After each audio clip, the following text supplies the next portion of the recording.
पहले कि मेरा साहस टूट जाए, मेरा ममत्व दुर्बल पड़ जाए, आप ले जाइए हनुमान को यहाँ से।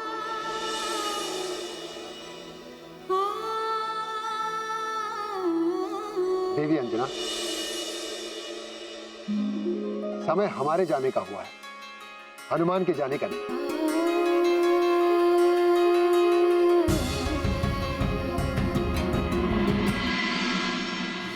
अब हनुमान अपनी मां के साथ रहेगा,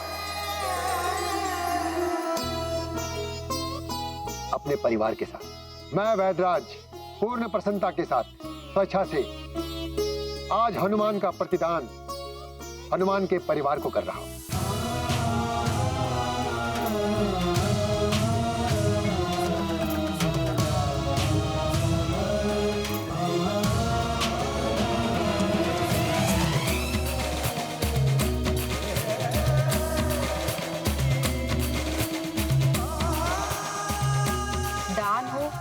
क्रय हो या शुल्क, मां से उसकी संतान को कोई भी विलग नहीं कर सकता, और जो ऐसा करता है वो पाप का भागी होता है। आप दोनों मेरे जीवन में भगवान की भांति आए।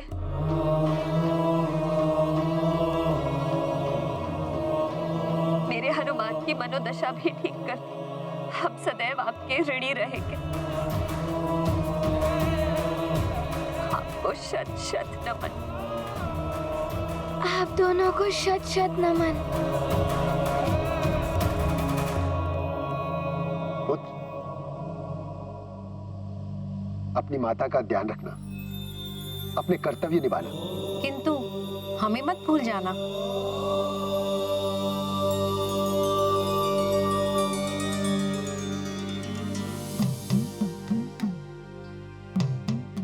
प्रणाम वैदराज जी।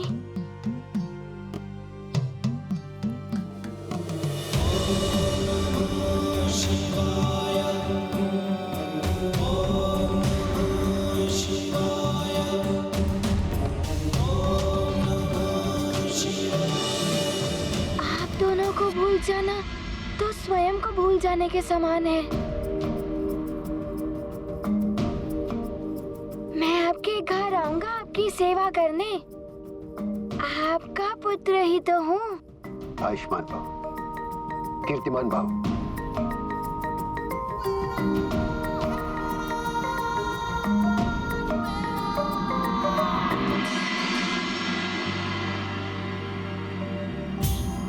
चलिए देवी।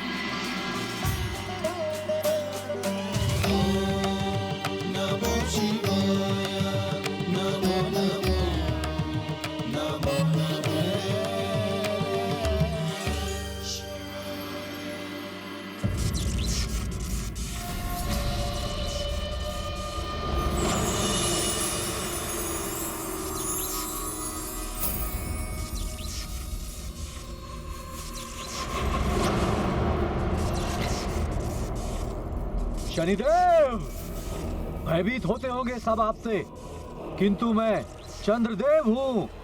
अमृत का संरक्षक मुझे यूं ही नहीं बना दिया गया।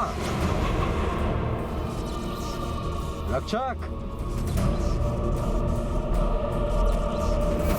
अमृत की सुरक्षा एवं तुम रक्षकों की सजगता में कोई कमी तो नहीं है? कदापि नहीं चंद्रदेव। आपकी अनुमति के बिना अमृत तो क्या, कोई इस कक्ष तक भी नहीं पहुंच सकता।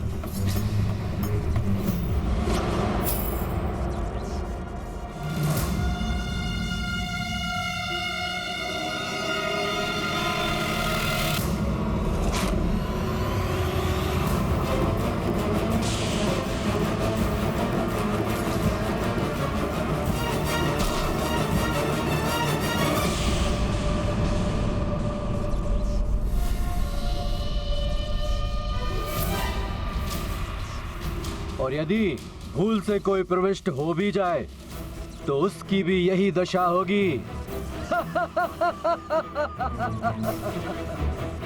और यही नहीं, अमृत कलश के चारों ओर प्रवाहित हो रही महाविनाशक विद्युत तरंगें वज्र को भी खंडित कर सकती है।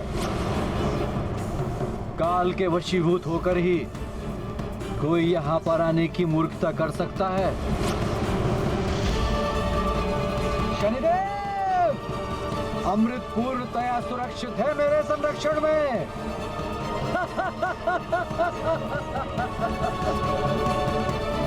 स्वामी,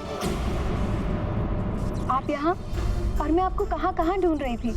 इस प्रकार तो आप इस कक्ष में कभी नहीं आते। हम कहीं भी कभी भी आ जा सकते हैं। किंतु स्वामी, इस पवित्र स्थल पर आपको इस प्रकार नहीं आना चाहिए था। रोहिणी, देवी कृपया अब आप मुझे ज्ञान मत दीजिए।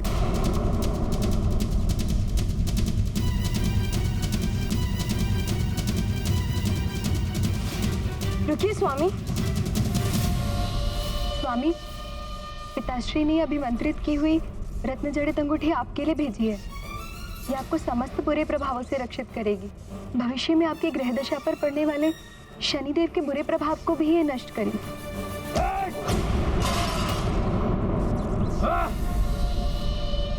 उस शनिदेव का नाम मत लीजिए मेरे समक्ष। उस शनिदेव की छाया मुझे स्पर्श भी नहीं कर सकती। तो क्या हित करेगा सूर्यपुत्र शनिदेव मेरा?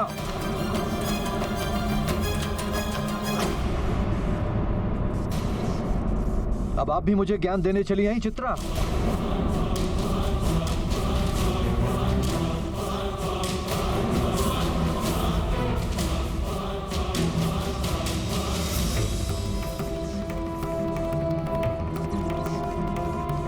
देखा चित्रा, पिताश्री ने सत्य ही कहा था।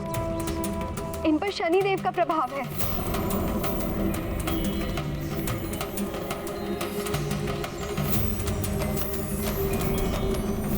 ये अच्छा नहीं हुआ रोहिणी। रोहिणी, अभी तो चंद्रदेव पर शनिदेव का सिर्फ आंशिक प्रभाव पड़ा है। जब पूर्ण शनि दशा पड़ेगी तो स्थिति और भी विकट हो सकती है। चंद्रदेव जैसे सौम्य एवं शांति प्रिय देवता का इस प्रकार रावण की ही भांति असुरीय व्यवहार करना तो अनुचित है। उन्होंने अपने ससुर महाराज दक्ष द्वारा भेजी गई अंगूठी का भी अपमान कर दिया। शनिदेव के प्रभाव से चंद्रदेव का समय प्रतिकूल हो गया था। ऐसा समय हर मनुष्य के जीवन में आता है। ऐसे प्रतिकूल समय में मनुष्य को विचलित हुए बिना अपने मन मस्तिष्क को शांत रखकर समस्या का समाधान ढूंढना चाहिए।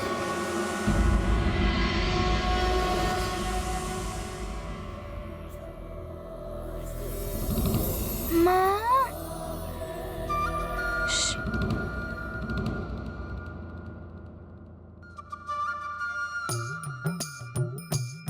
हनुमान, भूख लगी है? हाँ, भूख तो लगी है। पूजा समाप्त होने दीजिए, तब तक मैं प्रतीक्षा कर लूंगा। किंतु नानी, आप ये तो बताइए, माँ ये कौन सी पूजा कर रही हैं? तुम्हारी सुरक्षा, समृद्धि और सुख के लिए चंद्र दर्शन व्रत का संकल्प कर रही हैं। कह रही थी चंद्रदेव ने उन्हें तुम्हारे दर्शन कराए थे। अच्छा, चंद्रदेव ने तो मुझे भी माँ के दर्शन दिए थे।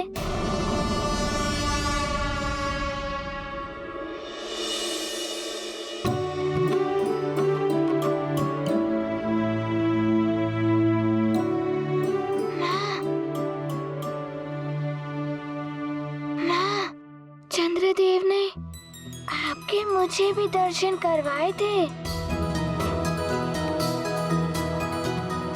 किंतु आज तो त्रयोदशी है, आप व्रत क्यों रख रही हैं? ये व्रत आज से परसों पूर्णमासी तक चलेगा।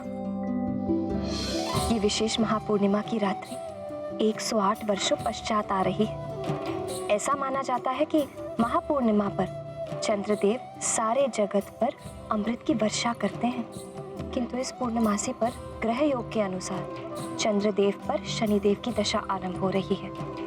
इस व्रत से तुम्हारी सुख और समृद्धि तो होगी ही, चंद्रदेव को भी पुष्टि प्रदान होगी।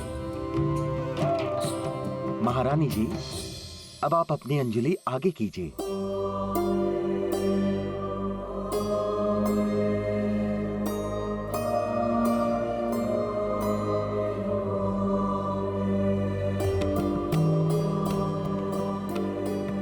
अब आप चंद्र दर्शन व्रत का संकल्प लीजिए।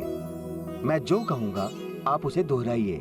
मैं देवी अंजना मैं देवी अंजना चंद्र दर्शन व्रत का संकल्प लेती हूँ। चंद्र दर्शन व्रत का संकल्प लेती हूँ। आज त्रयोदशी, आज त्रयोदशी, कल चतुर्दशी, कल चतुर्दशी एवं पूर्णिमा को सारा दिन व्रत रखूंगी। सारा दिन व्रत रखूंगी एवं प्रत्येक दिन और प्रत्येक दिन चंद्र दर्शन के पश्चात ही अन्न जल ग्रहण करूंगी। अन्न जल का ग्रहण करूंगी। मेरा ये व्रत पूर्णिमा को चंद्र दर्शन के पश्चात ही पूर्ण होगा।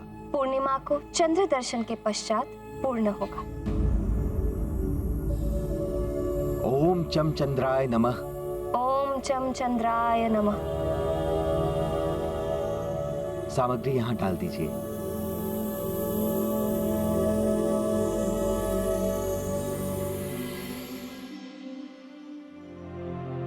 तुम माँ पूरे दिन ना ही कुछ खाएंगी ना ही जल पिएंगी।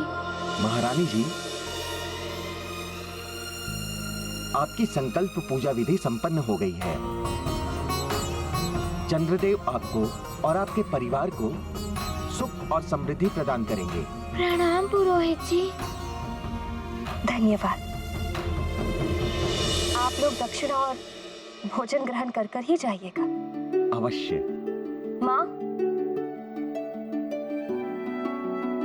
आपका कल्याण हो युवराज। हनुमान, हनुमान, हनुमान, उपवन में चलो, फल खाएंगे। हाँ हनुमान, बहुत दिनों पश्चात आज क्रीड़ा में आनंद आएगा। माँ, मैं जाऊँ? भोजन तो कर कर जाओ। आप तो मेरी भलाई के लिए सारा दिन व्रत रखेंगी, मैं कैसे कुछ खा पाऊंगा? माँ,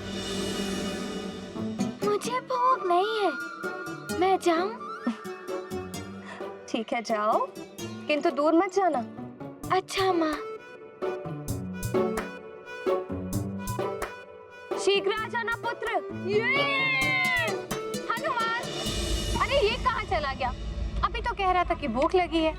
बच्चे हैं माँ, क्रीड़ा के समय भूख प्यास सब भूल जाते हैं।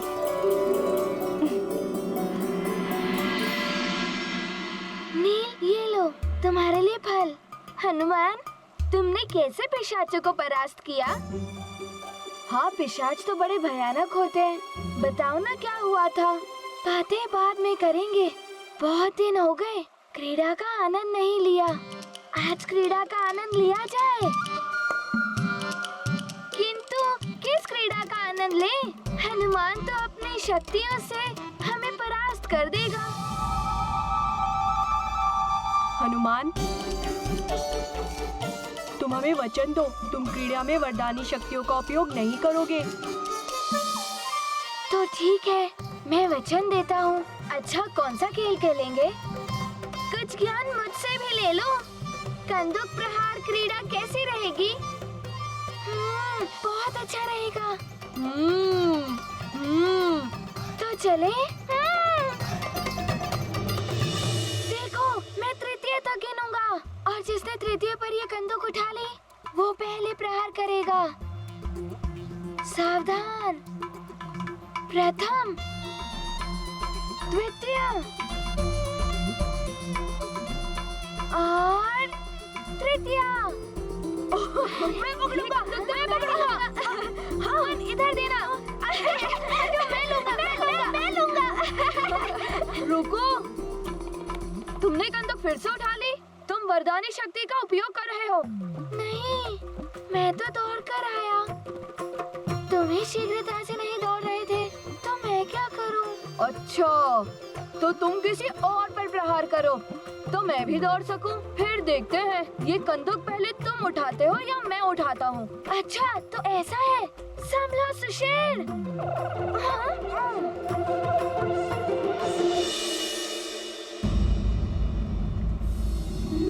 प्रणाम महाराज। पिताश्री, हनुमान पिताश्री, पुत्र, पिताश्री, पिताश्री। पुत्र हनुमान।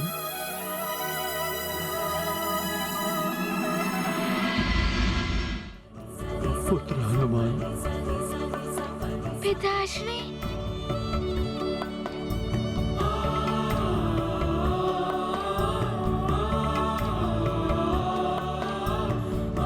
पिताश्री, वैद्यराज जी स्वयं मुझे यहाँ ले आए।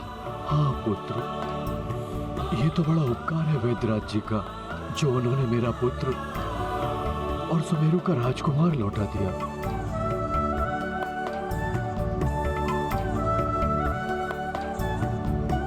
प्रणाम मंत्री जी। आप सबको भी प्रणाम। प्रणाम युवराज। प्रणाम माँ। प्रणाम महारानी जी। अंजना, क्या तुम्हें ज्ञात नहीं, ज्योतिष आचार्य जी ने गणना करते ही बता दिया था कि आपको आपका पुत्र राजभवन में ही मिलेगा। अतः मैं सीधा राजभवन चला आया। तब तो बड़े विद्वान होंगे ज्योतिष आचार्य जी। हाँ पुत्र। मंत्री जी, जी, युवराज हनुमान के आने पर भव्य उत्सव का आयोजन किया जाए। सभी गणमान्य नगरवासियों को आमंत्रित किया जाए। जो आज्ञा महाराज। पुत्र हनुमान, तुम ही बताओ किस प्रकार का उत्सव चाहते हो तुम? मित्र हनुमान, उत्सव महल के प्रांगण में हो, ढोल मंजीरे बजे। हाँ, सब विभिन्न रंगों के वस्त्र आभूषण धारण कर आए, अबीर गुलाल उड़े। थोड़ा ज्ञान मुझसे भी ले लो हनुमान। वहाँ बहुत सारा मिष्ठान हो, विभिन्न पकवान हो।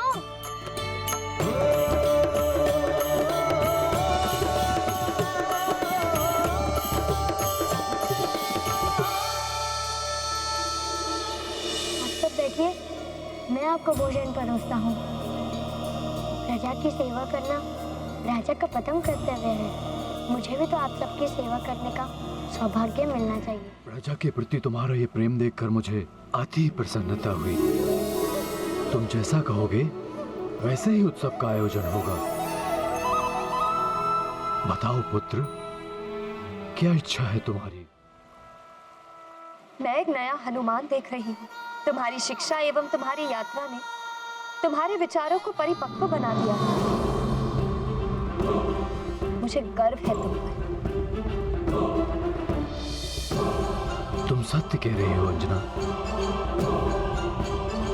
मुझे हनुमान के अंदर एक ऐसा भावी राजा दिखाई दे रहा है जिसके राज्य में प्रजा सदैव सुखी रहेगी। मंत्री जी, सभी प्रजाजनों के लिए अन्न के भंडारे खोल दिए जाएं, वस्त्र आभूषण बंटवाए जाएं और जिनके पास रहने के लिए घर नहीं है उनके घर की व्यवस्था की जाए। जो आज्ञा महाराज।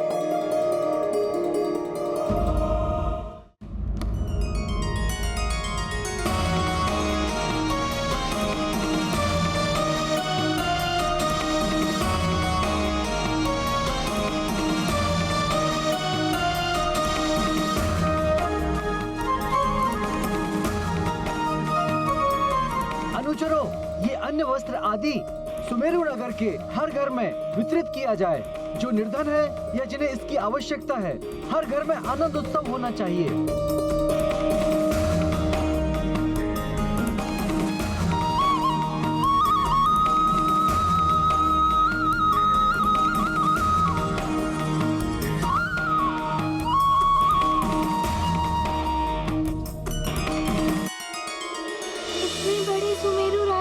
सबको अन्न वस्त्र पहुंचाने में तो बहुत समय लग जाएगा। मंत्री जी, मैं भी इस कार्य में सहायता करूंगा। आप युवराज?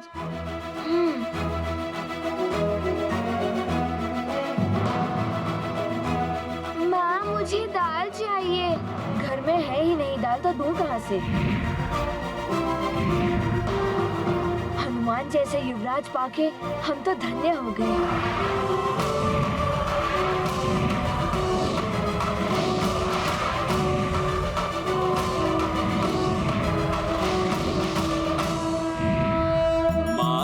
करते सबकी सहाय, मन में भरे महाकरुणाय।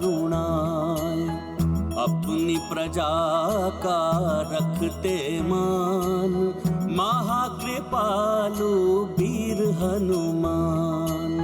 सबको मिले द्रव्य और धन, हर्षित रहे सकल प्रजाजन, सुख दे दाता सुख के धाम, जय जय हनुमत बल के धाम। ये गाथा महाबली हनुमत की, रुचिकर लीला राम भगत की, जय